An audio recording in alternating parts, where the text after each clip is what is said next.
Dave Marsh.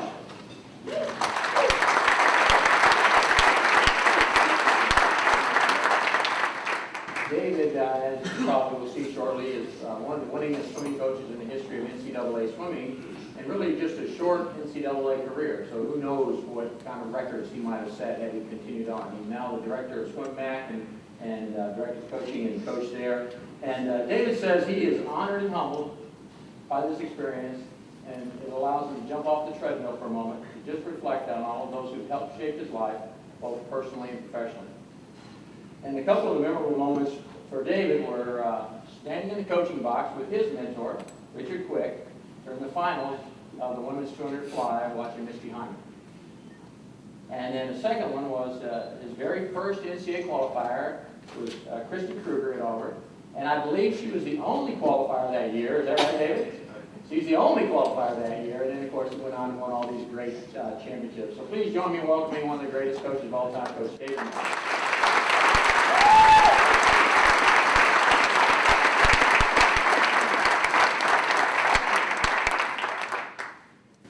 Oh, yeah, and the final part of that story with Christy, we went into NCAAs, and it was we got a special T-shirt made for our one swimmer on the team, so that they have an NCAA shirt. And we arrived at Indianapolis, and we went into the big, beautiful pool for the first time. And she was in one event, the 100 butterfly, and as she came down, I thought the starter took a little too long. And she flinched. And she was disqualified.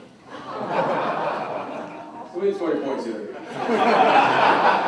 But so that was my, and it truly was, and I do, in terms of memory, it gave me a chance to just take in the magic moments of that meet.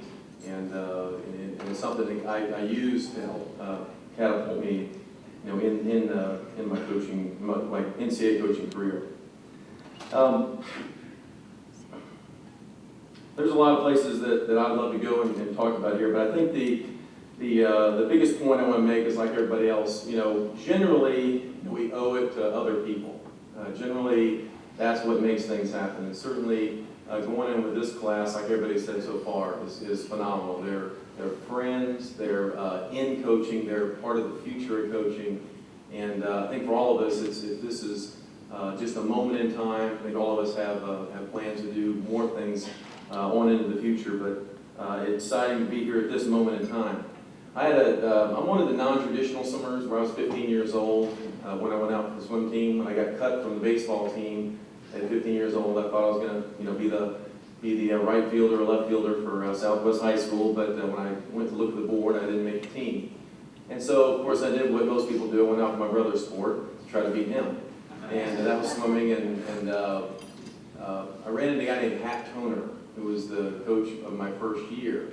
And he had created a culture and a team that I wanted to be a part of. And it wasn't the swimming I was interested in, it was just being part of the team and the culture.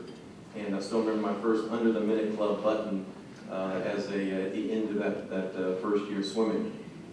Along with that, I ran into a man named Tim Shedd, who was my coach through the next several years. And Tim was highly influential. He recently graduated Penn University, and had a big impact on carrying me through. After that, I ran into Indian River Community College, first Dick Wells, and then a guy that really had a big impact on me, Jim Montrella. And if you know Jim Montrella, you love the sport a little bit more. That's just the kind of guy he is. Through the process of going to Indian River, I was able and fortunate timing as it would be, Eddie Reese had left to go to Texas, and Richard Quick came in as the head coach at Auburn and gave me a chance to go to Auburn. Otherwise, I probably wouldn't have ever ended up there, and to have my first encounter with Richard Quick. The coaching part of my career really I owe great thanks to certainly the model of Richard, but probably my favorite job I ever had was the one that Pat Hogan gave me at Dynamo Swim Club. He gave me a chance to come in and be the head coach of a phenomenal club that he'd already done all the work for. I mean, I just got to go in and coach the senior group, and the things I learned as a young coach very quickly, a lot by mistakes, as Bob said, with some of my motivational tactics and whatnot that probably weren't always wise, allowed me to really fast forward my career, and I thank you, Pat, for that to this day. Also had Kathy McKee on that staff, and she, at that time, and continues to be one of my heroes in the sport and one of the people that keeps me in check, and always has. In Las Vegas, 3 people, Dick Carson, who had this interesting concept that it's okay to have like money in swimming and be a little flashy. And he laid, as many of you remember, he laid out $100,000 in front of several pools and said, if one of my swimmers breaks the world record, you get $100,000. And I think we caught up to him a little bit and beginning to understand what his vision was. Also, of course, Bob Bowman, who there's a point where when Ray Essick was in the process of leaving, where he made a challenge of a time capsule. In the time capsule, he said, put down who you think the future Olympic coaches are going to be. And I had this first-year coach that just had some special magic about him, intensity and focus and passion for the sport. And in that time capsule, I submitted one name, and it was Bob Bowman. And that's how early you can see the characteristics. Bob, I'm very proud of you and all you've done and continue to do for and with our sport. And then finally, Melvin Stewart, who kind of, he was coming after $100,000, of course. But in coming out there, I was able to get to work with him a little bit and learn quite a bit about that level of swimming. So for me, it's also been easy because you can hear who I've been associated with. My best friend through this was Jimmy Flowers. And Jimmy died last year falling off a mountain doing a climbing exhibition with Doug Ingram. And I know people know about this very much, but Jimmy was the coach of the Paralympic team, USA Paralympic team. And he was actually the most successful Olympic coach from the Olympic Games. He had 5 different athletes win gold medals. And when you get a gold medal as a Olympic coach in the Paralympics, you also get a medal. You also get a memento medal. And this is the kind of guy Jimmy is, and this kind of people I was around a lot, so no wonder I get to stand up here today. He sent all 5 of those medals to their home coaches. He put them in the mail and sent them to their home coaches, because that's the person who brought that person along through those years. Through the years, certainly Rowdy Gaines, my buddy, and Jeff Dugdale, who now hired at Queen's University, have been close friends.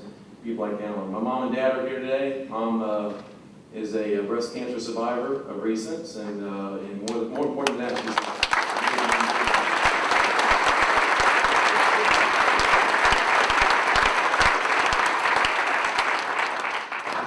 Dad, of course, set the example of hard work. He's in retirement.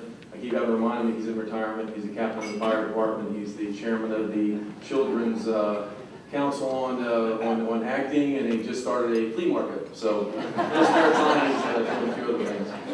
But that's the kind of background I had here. And here's the deal with me with this sport. So scrawny, 6'3", 135 pounds. Mostly afro and braces was what I had the most of when I was like my high school senior class. You didn't have it up there. I wish you did. It's a picture of me with chipped teeth and braces and hair about out to here with a pick in it. Seriously. I look like a Q-tip. So that's what I was dealing with. And through this sport, our sport, it is where I found self-esteem. I found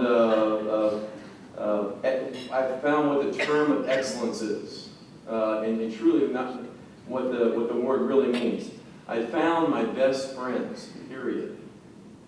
I found this thing that I never really had before, which is a hunger for knowledge. I actually started reading when I became a swimming coach. And really wanted to search for things that I didn't know. I found a network of people that have impacted my life and a lot of people around me. I found my mentors, and in 1989, on the deck of Irvine, where we just spent a month's time, I found my wife.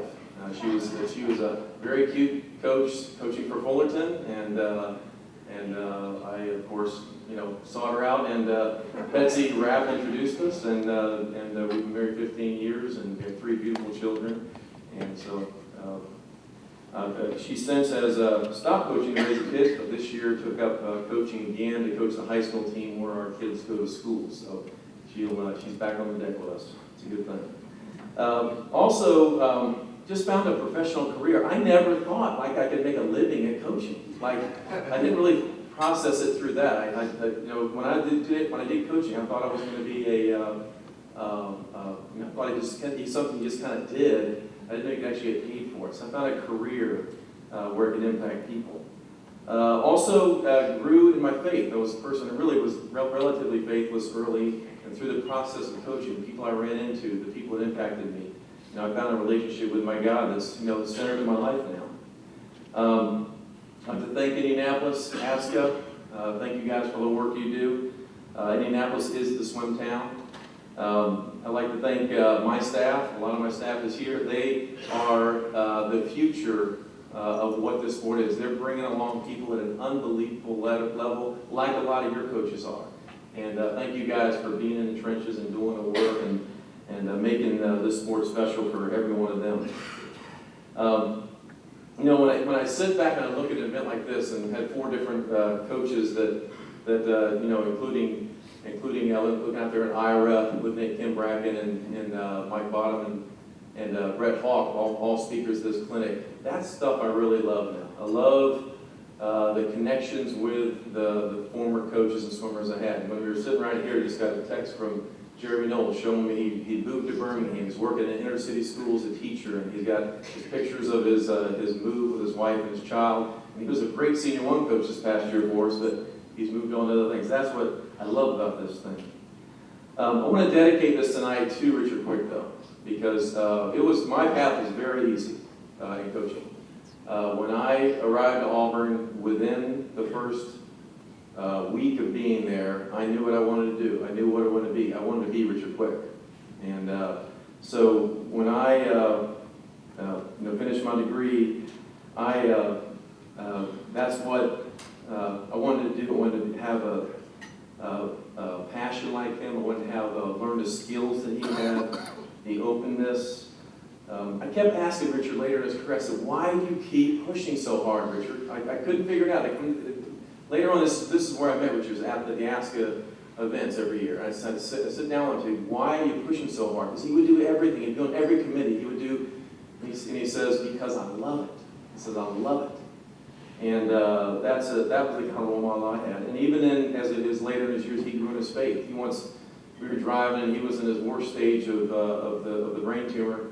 And he says, David, when it comes to my faith, if I could do all this over again, and if you said that you take all the illness away from me and I had to lose my faith, I wouldn't trade it. I'd take it. And just so he's a role model in that way. In the last few days, his life really was around the NCAA meet. And during the NCAAs, when he won his 13th national championship, the winningest coach in history, I was sitting I was there the whole weekend with he and June, and there was a point where we were kind of having to carry him to the restroom and things like that. And through it all, I'm telling you, it was amazing. He was a coach. They had a caretaker there, and the caretaker would come take him and clean him up and do the things he does. And he'd like to say, good job. I guess really the way he did that was really good. Hardly speaking, he was like coaching, literally, at that point. So I miss Richard really bad, though. We all do, I know. And then for the coaches out there for a tidbit of advice, Chris Webb had asked me this week, we were in the office just kind of getting set up the next year. He said, all right, Dave, give me 3 words. And for the season and for thinking, I said, well, how about excellence, customer service, and balance.